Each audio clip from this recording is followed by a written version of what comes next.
ఈ విషయం కూడా స్పీకర్ గారు ఆలోచించాలి, కోర్టులు కూడా ఆలోచించాలి. ఇట్లా కూడా రాజ్యాంగాన్ని అవమానించినట్టే కదా. రాకపోవడం అనేది దేనికి సంకేతం? అసలు ప్రజాస్వామ్యయుత రాజకీయాలను నియంతృత్వ ధోరణితోనో రాజకీయ ధోరణితోనో ఆలోచించడం తప్పితే మరొకటి కాదు కదా.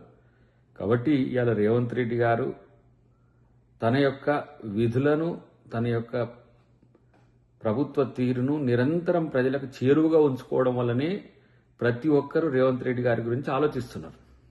ఎవరైనా ఇతర పార్టీల నాయకులైనా సరే, అది బీజేపీ నాయకులైనా, బీఆర్ఎస్ నాయకులైనా, ఇతర పార్టీల కమ్యూనిస్ట్ నాయకులైనా సరే, తన పట్ల ఒక ప్రేమాభిమానాలు చూపిస్తున్న పరిస్థితి మనం గమనిస్తున్నాం.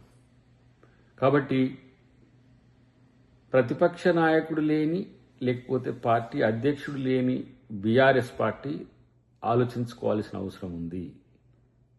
ఇది తెలంగాణ రాజకీయాలకు ఒక కొత్త ఒరవడైనప్పటికీ కూడా ఈ పరిస్థితి కొనసాగడం అనేది కాంగ్రెస్కి అయితే మంచిదే.